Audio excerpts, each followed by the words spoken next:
ఇప్పుడైతే బాగా మిక్స్ చేసుకోవాలి మొత్తం. చూసారా ఎలా ఉందో స్పైసీగా చికెన్. మరి నేను చేస్తే అలాగే ఉంటది. నా చేతి వంట తినాలంటే రాసి పెట్టున్నారు అందరికి. ఈ రోజు అయితే మనం చికెన్ కర్రీ చేద్దాం. చికెన్ గ్రేవీ మంచిగా పులుసు పెట్టి. ఇప్పుడైతే తెచ్చుకున్న చికెన్ ని 3 times అయితే బాగా వాష్ చేసుకోవాలి. ఎందుకంటే నీచు వాసన పోయే వరకు బాగా క్లీన్ చేసుకోవాలి. చిటికెడు పసుపు వేసుకుందాం. కొంచెం కల్లుప్పు అయితే వేసేసుకుని మంచిగా ఉడకబెడదాం. కొద్దిసేపు ఒక 10 minutes వరకు ఉడకబెడదాం చికెన్ అయితే. ఇప్పుడైతే గ్యాస్ పైన ఉడకబెట్టుకుందాం. కొద్దిసేపు ఉడకబెడదాం. చికెన్ అయితే బాయిల్ అవుతుంది. ఒక లీటర్ వదిలేద్దాం. చికెన్ అయితే బాయిల్ అయిపోయింది. ఇంకైతే చికెన్ అయితే పక్క అయితే తీసేసుకుందాం గిన్నె. ఇప్పుడైతే ప్యాన్ అయితే తీసుకుందాం.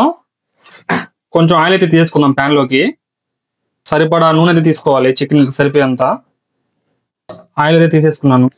ఆయిల్ కొంచెం బాగా హీట్ అయ్యే వరకు పెట్టుకున్నాం. అట్లాగా ఆనియన్స్ వేసేసుకున్నాం. ఆనియన్స్ వేసుకొని బాగా ఫ్రై చేసుకోవాలి. కొంచెం కల్లుప్పు వేసేసుకుందాం. కల్లుప్పు వేసుకోవడం వల్ల యూజ్ ఏంటంటే ఆనియన్స్ త్వరగా ఫ్రై అవుతాయి. మా రూమ్ లో ఉన్న ఎండిపోయిన కరివేపాకు వేసేసుకున్నాం. పచ్చిమిర్చి వేసేసుకుందాం.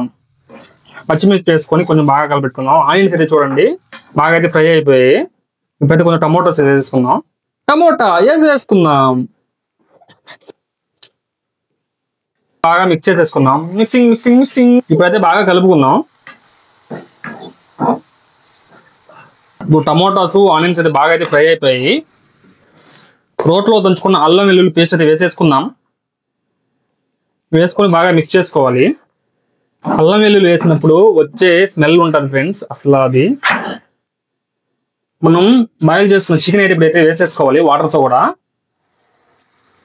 చికెన్ వేసుకున్నాక బాగా మిక్స్ చేసుకోవాలి. చికెన్ అయితే బాయిల్ అవుతుంది. మిక్స్ చేసాను బాగా. కారం వేసేసుకుందాం.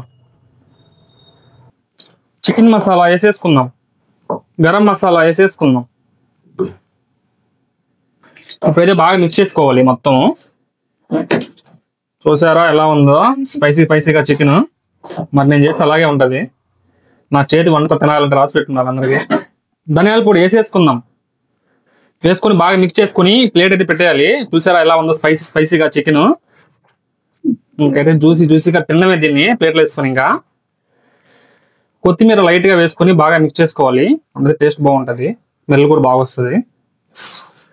కర్రీ అయితే రెడీ అయిపోయింది. ఇంకైతే దించేసుకోవడమే. చూసారా ఎలా ఉందో చికెన్. అసలు చూస్తేనే నోరు ఊరిపోతుంది. ఇలా ఉంటాయి బ్యాచులర్ కష్టాలు.